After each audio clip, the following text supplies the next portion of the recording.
usap-usapan na politically motivated at destroying our minds.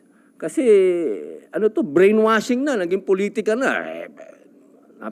Alam nyo, itong napaka-sensitive na issue nito.